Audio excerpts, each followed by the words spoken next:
Hi everyone and welcome back. Today I'll dedicate this video not to audiophiles and music lovers, but also to home theater enthusiasts and cinephiles. The feature set of the unit that I'm going to review today is simply mind-boggling. Just to mention a few, the Zidoo UHD8000 can work as a DAC, as a preamp, as a wired or wireless streamer, as a Roon endpoint, as a music server, Bluetooth receiver, or as an 8K media player that supports all possible HDR formats. Unlike the Zidoo Neo Alpha, which I tested 1.5 years ago, that was selling for $3,000 US, the UHD8000 slashed the asking price to $1,500 US while improving a few key areas, which I'll mention in a minute.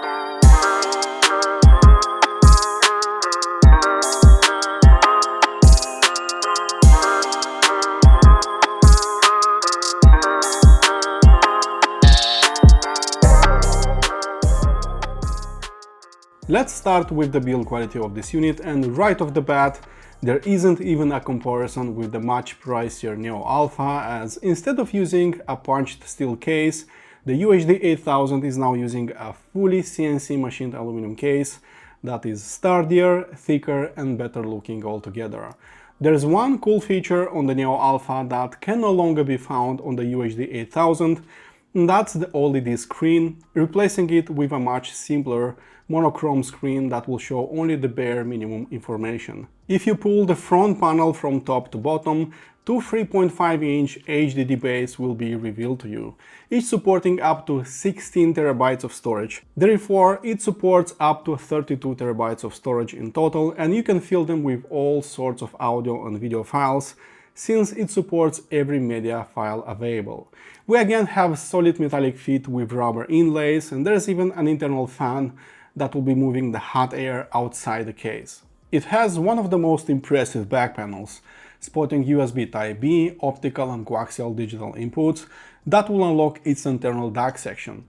Two USB Type-A ports will let you connect a third-party DAC just in case you want to use it as a standalone streamer, and of course the Ethernet port lets you connect to the internet, use it as a wired streamer, get software updates, and so much more.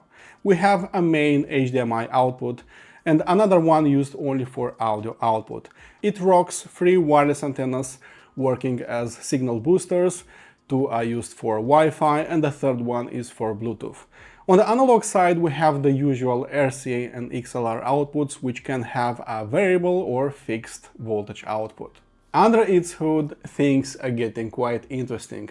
Last year, ESS Technologies unveiled their latest DAC chips, including their highest performing stereo DAC, the ES9069, which has the highest dynamic range, the lowest distortion and also the lowest output impedance from their entire lineup of stereo DACs. Seeing this chip used in the UHD8000 already shines a light on its performance as a DAC. On the PCB I see a decent clocking system. The analog output stage use a combination of op-amps and discrete components such as diodes and resistors, so clearly we're dealing with a hybrid output stage. The part that impressed me most is surely the power supply implementation that is as big as the whole analog and digital sections. There are 3 stages: conversion, regulation and filtering, and you can also spot a linear transformer powering the whole analog section and a switching mode power supply powering the digital section. This power supply looks very similar to that of the Eversolo DMP-A8, but that shouldn't come as a surprise because Zidoo is a sister company to Eversolo, so they share a lot of technology. The digital and video PCB is crowded and a little overwhelming for me. The main system on chip that deals with video processing sits under a massive heatsink, and it needs to be mentioned that a small fan was also placed exactly below the linear transformer. You can hear it spinning for a few seconds while booting, but I never heard it again after using it for hours. It will probably engage once the unit reaches a higher temperature than usual. Since it was made for audiophiles and cinephiles alike, I'll be splitting this review into, so I'll talk about its audio capabilities, its audio performance, and then I'll talk about its video capabilities and video performance. But let's start with all things audio. And the first thing that you need to do after getting the UHD8000 is installing the Zidoo controller app on your smartphone, and you can get it from Google Play Store or iOS Store. Connect both units to the same network, select UHD8000 from the list, and you'll get a very similar interface to that of the Eversolo DMP-A6 and DMP-A8. If you already installed an HDD drive, or maybe you used an external flash drive connected via the frontal USB port, then all of the files will be immediately accessible to you. At this stage you have two options: playing offline music or streaming music. UHD8000 supports some of the biggest streaming platforms like Tidal, Qobuz, Deezer, Amazon Music, and I hope that Apple Music and Spotify will be added in the future firmware updates. If you use Tidal or Qobuz like I do, then Zidoo interface looks very familiar, like browsing through the original Tidal or Qobuz apps. All of your saved playlists, artists, albums and tracks will be appearing in there, and you can start streaming your music immediately. However, if you like only the native interface of Tidal, for example, then all you need to do is launch Tidal on your smartphone, tap on the speaker icon in the upper right corner, choose UHD8000 from the list and start streaming music via Tidal Connect, which is so incredibly convenient. You can stream via Wi-Fi or Ethernet, but if you have both options available, then go with Ethernet, which will offer you a much smoother experience and maybe even a small boost in audio performance. There is an extra feature which I'm very excited about, which was added with the latest firmware update, and that is a full Roon support. And for me that is a very big deal because I'm a heavy Roon user, and because I can use it as a Roon endpoint anywhere in my house and control both my Tidal and Qobuz accounts, and also access the offline music stored on my Rockna server. And the last feature that I find incredibly useful is the USB 3.0 output found on its back, which lets you connect a third-party DAC to it. So basically transforming the UHD8000 into a standalone streamer, leaving the digital to analog conversion duty to a better DAC. And all in all, this isn't just a wired and a wireless streamer, but one of the most complete hi-fi streamers you can find today, with an excellent feature set and app control. Now let's talk about its performance as a dedicated streamer while using a third-party DAC via USB like the Cordave, like the Rockna Wavedream Signature. Now, after playing with it for about 2 weeks now, I'm getting some very strong Eversolo DMP-A8 vibes from the UHD8000. I'm not really sure if that overkill hybrid power supply is doing anything really, but the sound is definitely a little richer and fuller bodied compared to that of the Eversolo DMP-A6. The low end stood out in particular. The bass was a little stronger, and even my 10-year-old son asked if there is a change in our hi-fi system because the bass was a little bit more playful to his ears. So this is definitely not a polite, soft or mellow sounding streamer, and more like fast, impactful, deep ranging in terms of bass. There is definitely a little bit more energy oozing from the bass region compared to the rest, like the mid-range and treble, but that can work in your favor, especially if you are using bookshelf loudspeakers. The sound was also quite tonally rich. It was effortless, as opposed to a little thinner sounding on the Eversolo DMP-A6 and Matrix Mini i4. Although my statement setup was already built around these skills and you'll have a hard time beating it in here, I was surprised that a much more affordable UHD8000 wasn't really lagging behind in terms of dynamics. My need for speed senses weren't really triggered, and I admitted that it was good enough in here. The bass in particular, again, it didn't duck in a corner. It wasn't really shy and more like confident, even cocky in a way, shining like a rock star. The Eversolo DMP-A6 is more affordable and it's less impressive working as a streamer, especially in terms of tone and timbre and also dynamics. And if the Eversolo DMP-A8, the flagship, is too rich for your blood, then I believe UHD8000 is a really nice middle ground that is so much closer to the DMP-A8 than to its smaller sibling. After removing the Rockna Wavedream Signature DAC and letting the UHD8000 work as a streamer and DAC, followed by a high-end preamplifier and power amplifier, I observed that the sound didn't lose control or tightness or stereo separation. It was exactly as amazing in that regard, but there was less of that R2R magic floating in the air. With the Rokna, it was like a live event, like listening to live music, in front of me. Everything was quite natural, everything was pouring so naturally, but with the UHD8000 it felt like I knew that a conversion is happening in real time. It was a little bit robotic sounding in a way. The UHD8000 played more like a standalone DAC, sitting somewhere in the 750 to 1000 US dollars price bracket, and I was again getting some Eversolo vibes, but this time around it was their DAC Z8, which I reviewed a while ago, and you can check my review somewhere around here. The UHD8000 is a detail-oriented DAC, that is my honest opinion.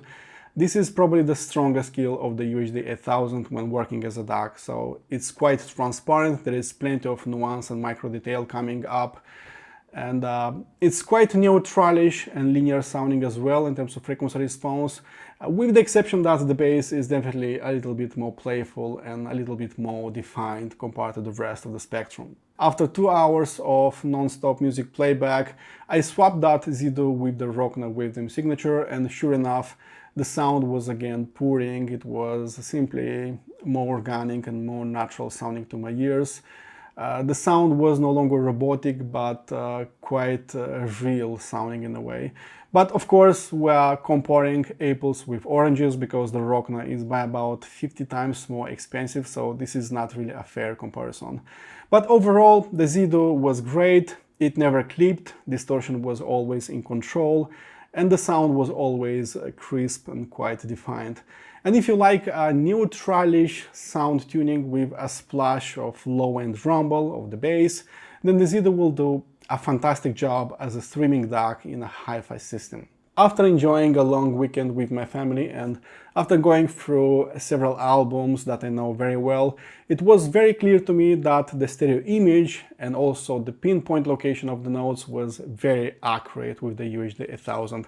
The soundstage itself was not really the widest or the biggest that I have experienced at this price point, but the note separation and the void space in between the notes was definitely there, and it was adding enough air to make a very clear difference between studio and live albums. So this is not one of those flat and 2D sounding units. It definitely adds some depth and separation, creating a feeling that several smaller speakers are hidden somewhere in the room. The only negatives I can say about its performance as a DAC and preamp is that we do not have an active preamplifier section, and if you are using power amplifiers like I do, then I do believe a dedicated preamplifier section would make your music more organic, slightly more natural, like the music is pouring more naturally, more beautiful overtones, nicer textures, something that UHD8000 cannot do on its own.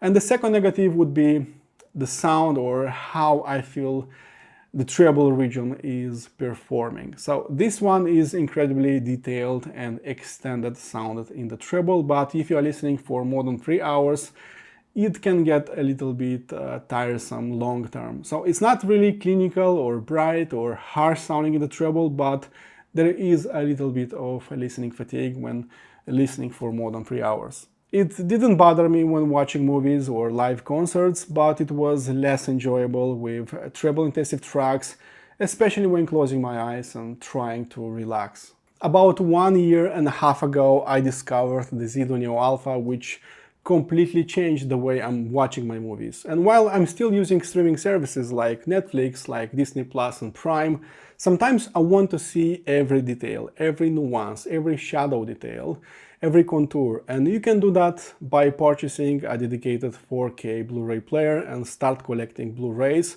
or you can choose a dedicated media player that will play movies stored on a flash or HD drive.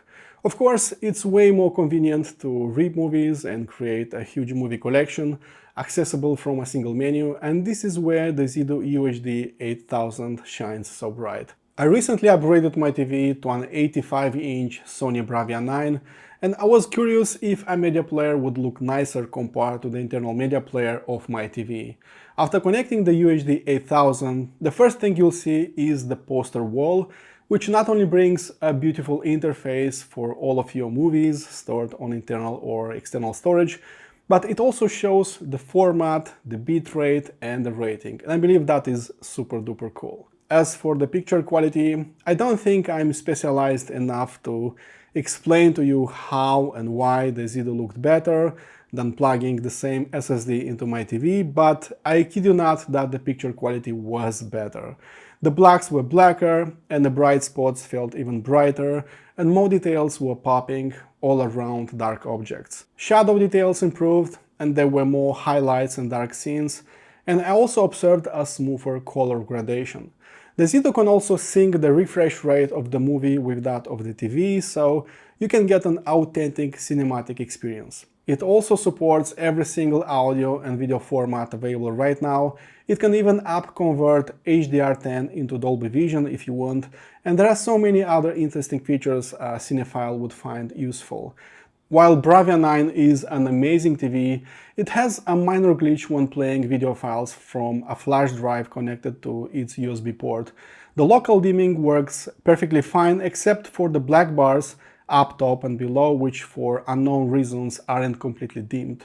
That can be a major pain in the back door when watching movies in the evening. Luckily, the UHD8000 completely solves that issue and even adds additional features like AI upscaling if you are using full HD or standard definition content. The picture can be upscaled to 4K or even 8K resolution if you have such a display. The high and medium upscale options were a bit aggressive, over sharpening the picture and highlighting the contours of the objects a little bit more than it should, but the low settings made everything less stressful for my eyes, while removing some minor grain here and there. Sincerely, there isn't so much I can complain about this one as a standalone media player. Sometimes it shows the wrong movie cover, but if you are connected to internet, you can search for the right cover, upload and replace the old one in less than 15 seconds. This is the only con I can mention about it, otherwise this is a fantastic media player. Wrapping up, the Zidoo UHD8000 is 2 times cheaper compared to Neo Alpha, while having a very similar feature set, except for that headphone jack and OLED screen. However, the UHD8000 is not exactly the same, and in a few key areas it's even a little better. We now have a better upscaling up to 8K resolution thanks to AI, we have a faster system on chip and video processor, its outstanding streamer and DAC performance didn't change that much, working like a proper hi-fi component, but more importantly, the hybrid power supply implementation remained intact. And it's really hard complaining about such a feature-rich unit, and since it ticks so many boxes, it easily deserved my highest recommendation. That's it, thanks for watching, please consider subscribing if you like this video. My name is Sando and I'll see you in the next one. Cheers!